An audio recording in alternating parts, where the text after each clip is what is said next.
అందరేమో ఇవాళ రాష్ట్రంలో ఎక్కడికి పోయినా కేసీఆర్ తాత ఎట్లున్నాడు, కేసీఆర్ తాత ఎట్లున్నాడు అని అడుగుతున్నారు. కానీ ఇక్కడికి వస్తే నాకు ఒక బుడ్డ కేసీఆర్ని కల్పించండి ఇప్పుడే సీనన్న.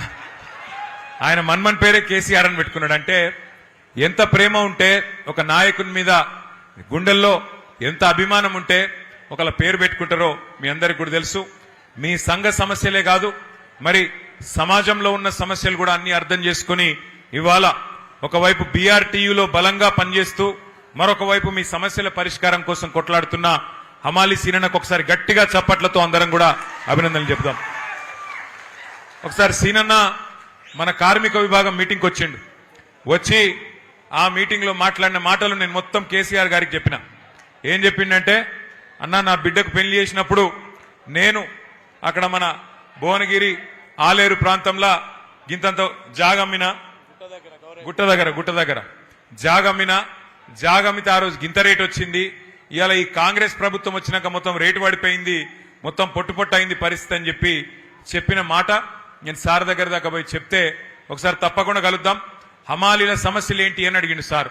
అంటే నేనేం చెప్పినా అంటే, సార్ హమాలీల సమస్యల గురించి నేను కూడా అడిగితే సమస్యలు ఉన్నాయి మొత్తం పోలే, కానీ కేసీఆర్ దయతోని 8 రూపాయలు ఉన్న రేటును 26 రూపాయలు చేసుకున్నాం, 250% పెంచుకున్నాం. 2 ఏళ్లకు ఒకసారి ఎన్నడూ లేని విధంగా గతంలో 5 ఏళ్లుంటే 2 ఏళ్లకు ఒకసారి పెంచుకున్నామని చెప్పి అన్న చెప్పిండు అని చెప్పిన. చాలా సంతోషం. ఇంకేమన్నా సమస్యలుంటే కూడా నువ్వు చెప్పు, తప్పకుండా ఆరోగ్య భద్రత కావచ్చు, ఇంకా ఏదైనా సమస్యలు కావచ్చు, ఏమున్నా మళ్ళీ తప్పకుండా గులాబీ జెండా ఎగురుతుంది ఈ రాష్ట్రంలో. తప్పకుండా హమాలీల సమస్యలు ఒక్కటి కూడా ఇడిచిపెట్టకుండా తీర్చే బాధ్యత మనది అనే మాట కూడా నువ్వు చెప్పు అని చెప్పి సార్ నాకు చెప్పిండు.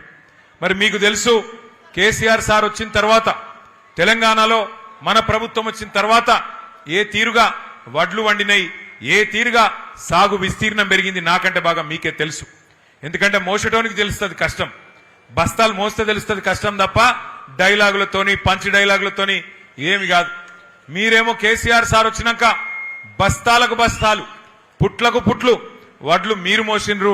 మరి రాష్ట్రంలో ప్రజలకు బువ్వ పెట్టే విధంగా, దేశంలో ప్రజలకు బువ్వ పెట్టే విధంగా అటు రైతన్న కష్టపడితే మరి మోసి మోసి మోసి మీ ఈపులో కాయలు కాసిన పరిస్థితి.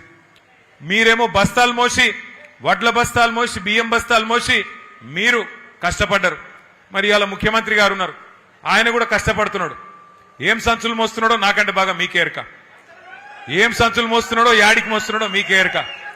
ఆయన పాపం మోసి మోసి కష్టపడుతున్నాడు. ఆయన కూడా బస్తాలు మోసి మోసి ఢిల్లీలో ఉన్న పెద్దల కోసం పైసల సంచులు మోసి మోసి అవస్థ పడుతున్నాడు, ఆగమైతున్నాడు. ఆయన ఆగమైతే అయ్యిండు, కానీ రాష్ట్రాన్ని ఆగం చేస్తున్నాడు. నిన్ననే మేమందరం గౌరవ శాసనసభ్యులందరం కూడా అందుబాటులో ఉన్న వాళ్ళందరం కన్నెపల్లి పంప్ హౌస్ కాడికి పోయినాం. కాళేశ్వరం ప్రాజెక్టు ఎక్కడనైతే ఇవాళ మేడిగడ్డ బ్యారేజ్ ఉన్నదో అవతల 10 కిలోమీటర్ల యువతలకి కన్నెపల్లి పంప్ హౌస్ ఉన్నది. ఆడపోయి చూసినాం. దేశమంతా రాష్ట్రమంతానేమో వర్షాలు లేవు. మొత్తం 33 జిల్లాలలో 26 జిల్లాలలో వర్షాభావ పరిస్థితులు ఉన్నాయి. వర్షం తక్కువ పడ్డది, రైతు మొగులు దిక్కు చూస్తున్నాడు. కానీ అక్కడ పోతే 1,00,000 క్యూసెక్కుల నీళ్లు కిందికి పోతున్నాయి.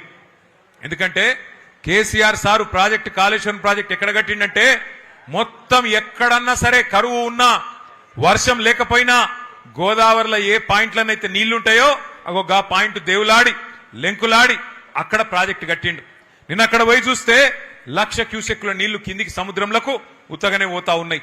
అందుకే నిన్న పోయి అక్కడ విజ్ఞప్తి చేసినాం రాష్ట్ర ప్రభుత్వానికి, అయ్యా ముఖ్యమంత్రి గారు, నీకు మా మీద కోపం ఉంటే కేసులు పెట్టుకో, నీకు మా మీద కోపం ఉంటే ఏమన్నా చేసుకో, కానీ మా మీద కోపం రైతుల మీద తీయకు. ఇగో పంపు దగ్గర, కన్నెపల్లి పంపు దగ్గర 1,00,000 క్యూసెక్కులు కిందికి పోతున్నాయి.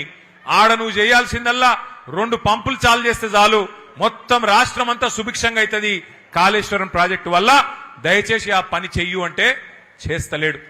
ఎందుకంటే ఆయనకు తెలుసు, ముఖ్యమంత్రి గారికి ఆయనకు తెలుసు, నీళ్ళు ఇచ్చినావు అనుకో యూరియా ఇయ్యాలి, మరి యూరియా ఇస్తే పంట వండుతుంది, పంట వండితే మరి మళ్ళీ పంటలు కొనాలి, పంట కొంటే మద్దతు ధర ఇయ్యాలి, మద్దతు ధర ఇస్తే మళ్ళా బోనస్ ఇయ్యాలి. ఇక సప్పుడేక ఈ లొల్లెంత ఎందుకు, నీళ్లు లేకపోతే ఏ లొల్లి లేదన్నట్టు ఇవాళ నీళ్లు ఉండి కూడా పంటలను ఎండబెడుతున్నాడు, రైతులను ఇవాళ తొక్కుతున్నాడు ఈ రాష్ట్ర ముఖ్యమంత్రి రేవంత్ రెడ్డి.